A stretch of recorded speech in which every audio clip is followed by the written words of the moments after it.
Ermənistan ətrafında vəziyyət onsuz da neçə ildir bir gərginlik var. Bu gərginliyin də əsas səbəbi ondan ibarət ki, Rusiya-Ukrayna savaşı başlanandan sonra kollektiv qərb, başda Amerika Birləşmiş Ştatları, Biden administrasiyası olmaqla Avropa İttifaqı Güney Qafqazda daha fəal siyasət yeritməyə başladılar və açıq şəkildə bəyan etdilər ki, onların strateji məqsədi Rusiyanı bölgədən sıxışdırıb çıxarmaqdır.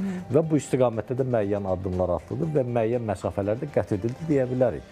Ən azından Avropa İttifaqının mülki adlandırılan həmən casuslardan ibarət missiyasının bölgəyə yerləşdirilməsi, sonradan onların vaxtının 2 dəfə uzadılması, say tərkibinin təxminən 5 dəfədən artıq uzadılması, bura hətta Avropa İttifaqına daxil olmayan Kanada kimi ölkələrin nümayəndələrin daxil edilməsi, bundan başqa Fransa, Amerika Birləşmiş Ştatları hərbiçilərinin Ermənistandakı təlimləri və məlumata görə onların bir qisminin hətta orada qaldığı, Amerikalı fransız hərbiçilərin Ermənistan Müdafiə Nazirliyində təlimatçı və müşavir vəzifələrində çalışması, keçən ilin yayında xatırlayırsınızsa belə bir məlumat yayıldı ki, Rus sərhədçiləri Zvartnos hava limanını tərk edəndən sonra 2 Amerika təyyarəsi ora silah-sursat gətirdilər və ora gələn Amerikan hərbiçilərinin bir qismi də Zəngəzur bölgəsinə yerləşdirildi. Yəni Ermənistan həm də özünün müdafiə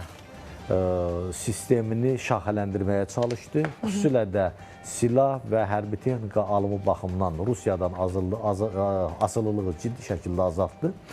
Və bir zamanlar 90% Rusiyadan asılı olan hərbi ehtiyacların qarşılanması tərsinə döndü və Ermənistanın Rusiya silahlarından asılılığı son illərdə 10%-ə qədər endi. Yəni Fransa, Hindistan, İran, deməli, Yunanistan, Cənubi Kipr və digər dövlətlər Ermənistanla hərbi texniki sahədə əməkdaşlıq imzaladılar və Ermənistana müxtəlif silah növlərini tədarük etməyə başladılar ki, bu zaman-zaman bunu danışmışıq. Rusiya da bu prosesi təbii ki, izləyirdi.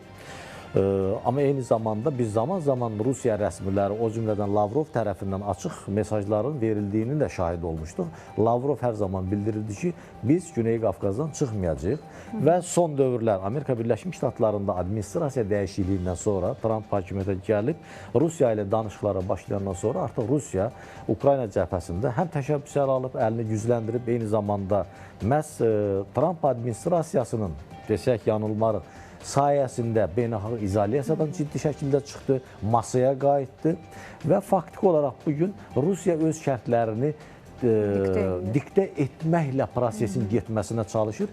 Müəyyən qədər də ona nail olub desək yanılmarıq.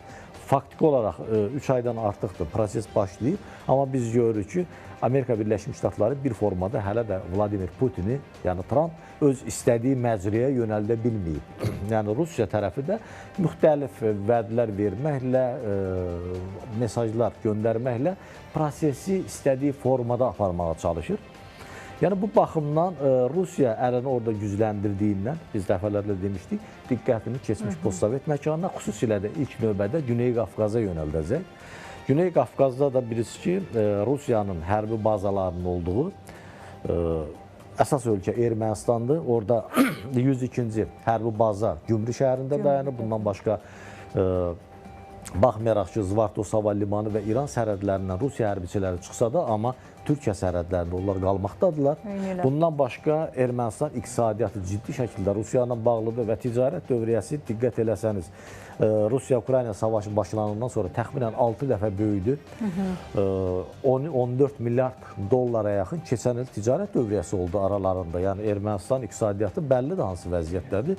Sadəcə olaraq sanksiyalardan yayınmağa Ermənistan Rusiyaya yardım eləyirdi və oradan həm də özü qazanırdı, Rusiya da qazandırırdı. İndi zaman gəlib və artıq Rusiya tərəfi Ermənistanla bu məsələlərdə açıq diyaloqa və müzakirəyə getdi deyə bilərik. Çünki Trumpın hakimiyyətə gəlməsi ilə Qərb cinahında da sanki bir bölünmə göründü və bir il öncə Avropa İttifaqı və Amerikanın Birləşmiş Ştatlarının Ermənistana birgə dəstəyin əvəzində biz bugün faktiki olaraq iki Qərbin aparıcı gücünün Avropa İttifaqı ilə Amerika Birləşmiş Ştatları arasında ziddiyyətlərin olduğunu görürük. Amerika Birləşmiş Ştatları Avropa İttifaqının özünün təhlükəsizliyinə təminatdan geri çəkilməsi ilə Avropanı müəyyən qədər çağırışlarla üz-üzə qoyub.